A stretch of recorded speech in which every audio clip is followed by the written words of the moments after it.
Hello, this is Eric, and as you know, Hollywood ruins everything. In 2006, Tom Hanks got the idea for an animated movie based on a book he'd read for his kid. When he sent the idea to others, their initial reactions were exasperation, as this was a movie involving ants, and, well, there'd already been a few of those.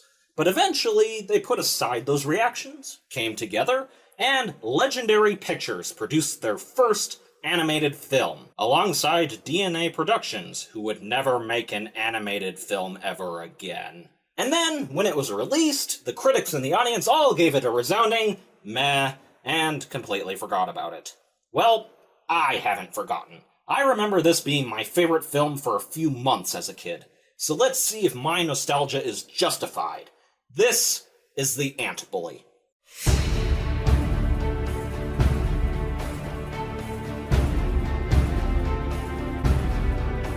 The story goes like this. Lucas, a nerdy, standoffish kid, is bullied. He has no friends, has a pessimistic attitude for everything, and doesn't believe in working with others, or even caring about others, or others caring about him. He's just kind of an angry kid. Still, his frustrations peak when he's bullied, so he takes out his anger on nearby ants. This anthill in particular is about the size of Lucas's face, and is filled with sentient ants. Including a wizard, because if sentient ants can be real, why not magic? I'm so sorry, but I must have the final ingredient for my potion. Now, what's more important? Me completing my life's work for the salvation of the colony, which includes you guys, or your sleep. He sounds very not wizard-like.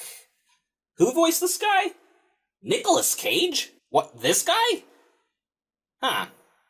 Well, this might just be typecasting, but he never struck me as a magical wizard of any sort. But then, I guess he still doesn't strike me that way, because the ant wizard Zoc sure doesn't act like a traditional wizard. Zoc's actually kind of a jerk sometimes.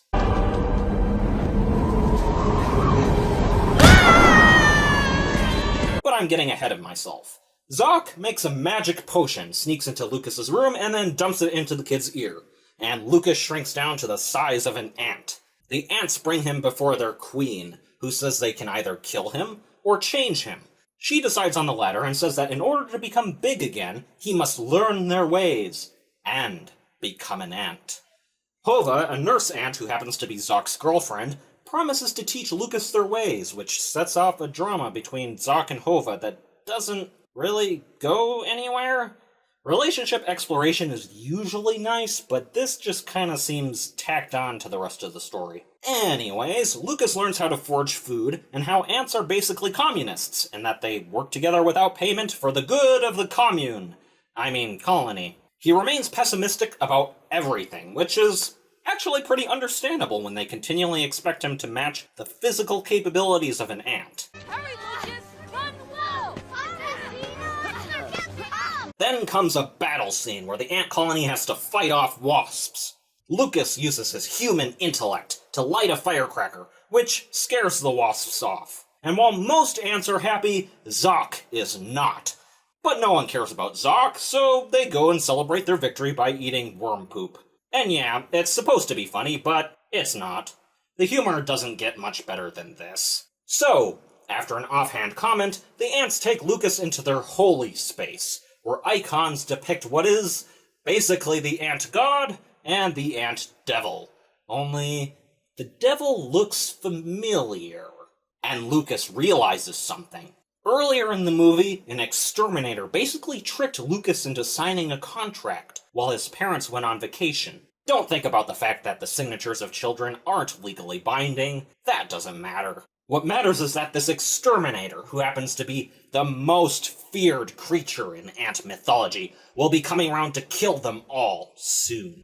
So Lucas, in an attempt to stop the exterminator, leads the party into the human nest, where he fails to cancel the extermination, and the ants don't get the food that Lucas had offered him in the first place. So, overall, a waste of time. On getting back, Zoc makes Lucas feel so bad that Lucas runs away.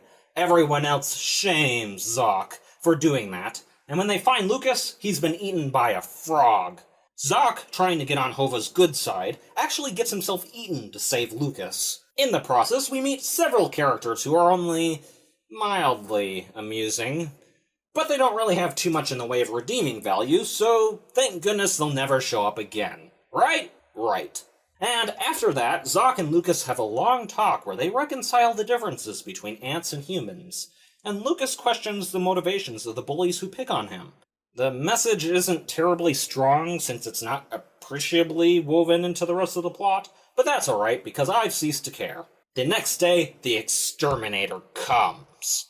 Lucas rallies the wasps and ants together, and they attempt to use Zoc's potion to shrink him. Eventually... Oh, great. Yeah. Okay. These guys from the frog came back, and they bite this poor guy on the crotch. And then, when he's bent over, Lucas's wasp stings him in the butt. The Exterminator shrinks a lot and then runs away, and the day is saved. Lucas is acknowledged as an ant, he's grown back up, and he somehow manages to convince the kids to stop bullying him using some ant philosophy, and then he dumps a bunch of jelly beans on the anthill. The end. Now, really, The Ant Bully is not a bad film, nor is it a bad concept. A kid pulled into another world for his crimes and made to learn about another culture and have empathy for those weaker than him? That sounds like a pretty good story. And the characters aren't half bad either. The caring one, the grumpy one, the adventurous one, and the uptight one.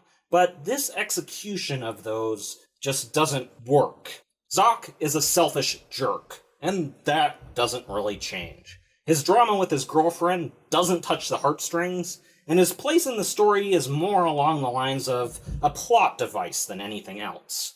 Hova is a generically kind person who just wants to know more about the humans that commit ant genocide on a daily basis. This ant's name is Kreela. You'll notice that I didn't mention her once in the story, and that's because none of what she does really matters. She's not a bad character, sort of a generic strict drill sergeant type, but she's there mostly just to have more characters. Same with this guy, Fugax. He's kind of an adventurous ladies' man character who's played for comic relief. A little generic, but most of these characters are generic, and that's not really a problem compared to the fact that they exist just to exist. Now, the Queen is actually interesting. She gives off a sort of tribal goddess feel, with an appearance and voice that are just a little bit alien. The way she addresses her children suggests that she's bestowing infinite wisdom onto them, and I actually felt a weird sort of respect for her. These guys...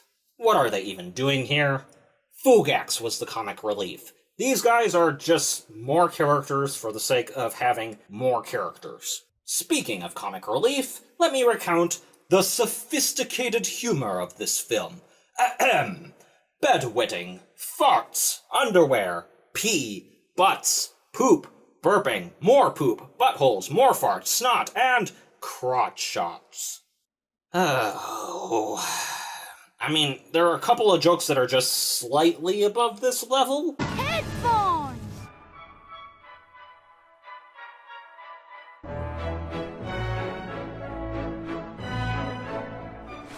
But not terribly many. I think that what may have happened is that the creators had the idea that this was a children's film, and whenever it occurred to them to put in potty humor, they did, because this is a children's film. Which is rather unfortunate, because I think that if this movie had a bit more attention to the writing, and a slightly more mature mindset, it could have actually been a good family film.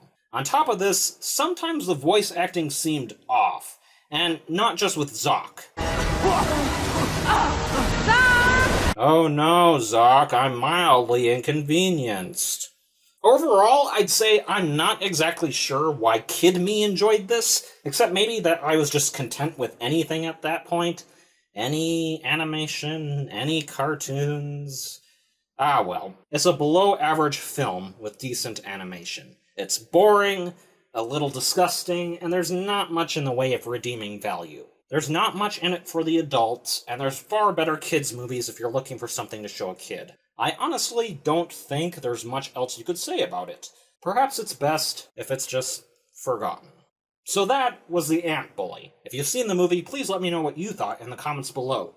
Don't forget to like, subscribe, and hit the bell button to receive notifications whenever we put out a new video. And have a nice day.